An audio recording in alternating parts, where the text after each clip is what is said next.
नमस्कार साथियों।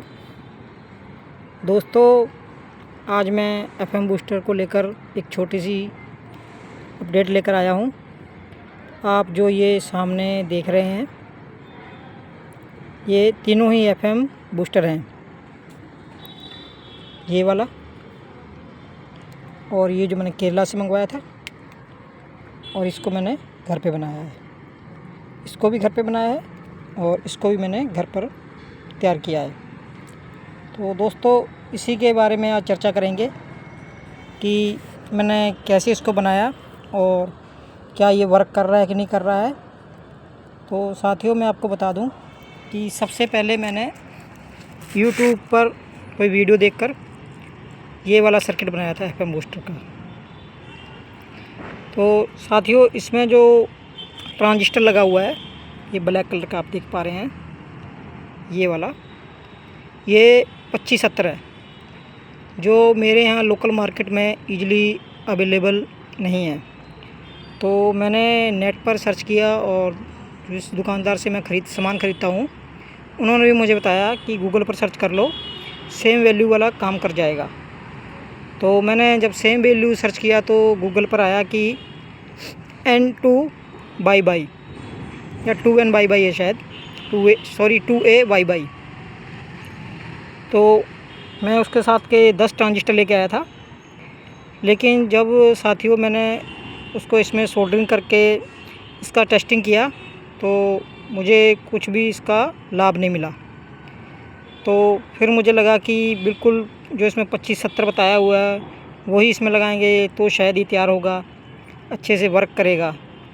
तो 2570 मेरे पास नहीं था साथियों। तो मैंने अपने ये केरला से मंगवाए हुए बूस्टर से रिस्क लेकर, इसमें आप देख पा रहे होंगे कि इसमें 3 ट्रांजिस्टर लगे हुए हैं, 1, 2, एक ही सेंटर वाला। इसको मैंने डीशोल्डरिंग करके निकाल के इसमें फिट कर दिया है। और दोस्तों, आपको एक और भी एक अजीब बात बताता हूँ कि ये जो ट्रांजिस्टर आप इसमें देख रहे हैं, 3 ट्रांजिस्टर लगे हुए थे, इसमें ये केरला वाले जो भी चाहें लोकल से वहाँ असेंबल करवाते हैं या किसी कंपनी से करवाते हैं, तो उन्होंने जो इन पर नंबर लिखा हुआ है, इसका कोड है 2570, उसको स्क्रैच करके ख़राब किया हुआ था ताकि कोई भी इस ट्रांजिस्टर की वैल्यू ना देख सके और सेम तैयार ना कर सके। तो मैंने सोचा शायद एक पे, लेकिन जब मैंने तीनों को अच्छे से देखा तो तीनों पे स्क्रैच किया हुआ था। तो साथियों, हम भी इंडियन हैं, कुछ ना कुछ जुगाड़ कर ही लेते हैं। तो फिर मैं मार्केट से जाकर ये मैग्नीफाई ग्लास लेके आया। तो जब मैंने इसको बारीकी से देखा तो ये वाला बहुत अच्छे से स्क्रैच किया हुआ है, बिल्कुल नहीं नज़र आ रहा। ये वाला ही बहुत अच्छे से स्क्रैच किया हुआ है, कुछ भी नज़र नहीं आ रहा। लेकिन साथियों, जो मैंने इसमें असेंबल किया है, ये वाला, इसमें मुझे थोड़ा सा कहीं नज़र आ रहा था 70, 25 भी कटा हुआ था, अच्छे से समझ नहीं आ रहा था। तो मैं समझ गया दोस्तों कि ये सेम वैल्यू 2570 का ही है। तो साथियों, मैंने इसको उखाड़ के जब इसमें लगाया है तो ये वर्क तो कर रहा है, लेकिन बहुत ही लो गेन पर, नाम मात्र, कुछ खास अंतर नहीं आ रहा इससे। तो ये किसी काम का नहीं है। मैंने बहुत मेहनत किया इसको, एक एक पॉइंट स्किप कर करके, जूम कर करके, पॉज कर करके चेक किया, तब जाकर मुझे ये सर्किट समझ में आया। बिल्कुल इसका जो इसमें PF लगे हुए हैं, इसका क्या वैल्यू है, बहुत बारीकी से मैंने देखा। सेम वैल्यू का लाकर मैंने इसमें लगाया है। बहुत मुश्किल से मिले हैं, कुछ ऑनलाइन मिले हैं, कुछ लोकल मार्केट से, और जैसे तैसे मैंने जुगाड़ करके ये कंपोनेंट पूरे कर लिए। लेकिन साथियों, इसका मुझे कुछ खास फ़ायदा नहीं हुआ। तो आइए अब बात करते हैं इस पर। तो इसका साथियों, मैंने जो YouTube पे एक वीडियो देखा था, शायद मलयालम लैंग्वेज में है, आप लोगों ने भी सर्च किया होगा, देखा होगा, शायद MK के नाम से कोई चैनल है। तो उस पर मैंने सर्च करके वीडियो डाउनलोड करके ये बनाया। तो उसमें वीडियो में तो इसका परफॉर्मेंस अच्छा दिखा रहा था, लेकिन शायद इसमें कुछ कंपोनेंट की कमी है या मेरे कुछ बनाने में कमी है, तो तभी शायद ये वर्क नहीं कर रहा। और साथियों, मेन कमी तो इसमें ये 2 ट्रांजिस्टर की है। इसमें मैंने 2A/Y लगाए हैं, जो मैं लोकल मार्केट से लेके आया था। नेट पे तो ये सेम वैल्यू दिखा रहा है, लेकिन थोड़ा बहुत अंतर है। मुझे ऐसा लगता है कि ये प्रॉपर वर्क नहीं कर रहा। तो मेन कमी तो दोस्तों यही 2 हैं कि लोकल मार्केट से मुझे वो नहीं अवेलेबल हो रहा है। लेकिन आने वाले समय में मैं अवेलेबल कर लूँगा उसको कैसे ना कैसे। बाकी दोस्तों इसको मैंने घर पर बनाया है, ये घर पे बनाए हैं, और ये भी मैंने बड़ी मुश्किल से कहीं कबाड़ में किसी रेडियो की शॉप पे खुद जाकर ढूंढे हैं, उन्हें समय नहीं था। ट्रिमर बोलते हैं इसको, YPF का ट्रिमर है ये। और इसमें जो आप ये देख पा रहे हैं 2 PF लगे हुए हैं, तो इसमें 30 PF का यहाँ वैल्यू वाला लगना चाहिए। तो उन्होंने वीडियो में 330 PF गलती से शो कर रखा था, और कमेंट में उन्होंने बताया हुआ था, पिन किया हुआ था कमेंट को, कि उसमें वो मैंने गलती से 330 बता दिया, ये 30 PF का वैल्यू का है। तो मैं तो ले आया था साथियों 330 PF का, फिर मैं उनको भी रख लिया और दोबारा लेने गया तो उन्होंने कहा कि 30 PF वैल्यू का मेरे पास नहीं है।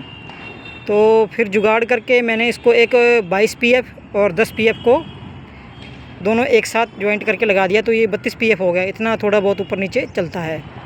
तो जहाँ जहाँ आप ये डबल देख रहे हैं इसमें 4 लगने थे कंपोनेंट 30 PF के, तो ये 4 जगह पर है, ये 32 के हैं 30 की जगह। बाकी सब कुछ सेम वैल्यू का है दोस्तों, कोई 100 ओम का है, 2.2 का है, अलग अलग। और इसके कनेक्शन करने में साथियों मुझे बहुत दिक्कत आई। अब आप यकीन मानिए कि इसको मैंने कल रात को 3 बजे तक सोल्डरिंग किया, एक पॉइंट। कुछ समझ में नहीं आ पा रहा था कि क्योंकि वीडियो में अच्छे से कुछ दिखाया नहीं है, और साथियों मैं भी कोई एक्सपर्ट नहीं हूँ, मैं भी इस काम का कोई इंजीनियर या एक्सपर्ट नहीं हूँ, बिल्कुल नया हूँ। मैं खुद को एक अनाड़ी मानता हूँ, लेकिन मैंने कनेक्शन बहुत बारीकी से चेक कर के इसमें कनेक्ट कर दिए। और जो इसमें 2A/Y जो ट्रांजिस्टर लगा हुआ है, इसके जो 3 पिन आउट हैं, इनका जो कनेक्शन है वो 25-70 से अलग अलग है। इसका जो बीच वाला है, तो किसी का बीच वाला बेस होता है, किसी का एमीटर होता है, किसी का कलेक्टर होता है, तो अलग अलग सिस्टम होता है हर एक का। ऐसा नहीं है कि इसमें जैसे लगा है वैसे हमको तैसे लगा देंगे। तो मैंने नेट पे सर्च किया कि इस कोड का वैल्यू का एमीटर क्या है, बेस क्या है, कलेक्टर क्या है। तो कलेक्टर वाला पिन साथियों वो होता है जो हमें सिग्नल कलेक्ट करता है एंटीना से, और बेस वो होता है जहाँ हमें अर्थिंग करनी होती है, और एमीटर वो होता है जो हमें रिसीवर में भेजते हैं। तो 3 पिन होते हैं साथियों इसमें। और इसके बाद इसको बनाने के बाद ये जो ट्रिमर है, इनको हाई पे सेट करना पड़ता है, पूरा फुल पे, जहाँ इसका वॉइस ज़्यादा आ रहा हो। तो ये लगाने के बाद साथियों कोई ऐसा नहीं है कि परफॉर्मेंस नहीं मिल रहा, रिसेप्शन नहीं आ रहा, आ तो रहा है, लेकिन मुझे नहीं लगता साथियों कि ये वर्क कर रहा है, कि इससे गेन बढ़ रहा है। थोड़ा बहुत अंतर पड़ता है जब मैं इसको करता हूँ, लेकिन कुछ खास नहीं। और साथियों इसके बारे में भी चर्चा करते हैं दोबारा से, कि इसमें ये 10K का लगा हुआ है जो वीडियो में दिखाया था। लेकिन साथियों जब ये वर्क नहीं किया अच्छे से, तो मैंने अपने जो टीवी वाला ओल्ड बूस्टर है उसका, ये जेन्युइन एल्कोन कंपनी का बड़े वाला, ये भी 10K वैल्यू का है, तो मैंने ये सारा सर्किट इस पर सोल्डरिंग किया था। लेकिन साथियों उससे भी मुझे कोई ख़ास अंतर लगा नहीं, कुछ फ़र्क नहीं पड़ा। तो बस दोस्तों आज की वीडियो इसी के बारे में थी कि मैं अपनी तरफ से पूरी मेहनत कर रहा हूँ, कोशिश कर रहा हूँ, और एक दिन सफलता भी मुझे मिलेगी। ठीक है, कुछ असफलताएं मिली हैं, कुछ नाकामियां हैं, लेकिन एक दिन सफल भी होऊंगा। कोशिश करते रहेंगे तो सफल भी हो जाएंगे, कोशिश ही नहीं करेंगे तो सफल कहाँ से होंगे। तो बस यही साथियों बताना चाहता हूँ कि इसका वायरिंग कनेक्शन कुछ इस तरह था।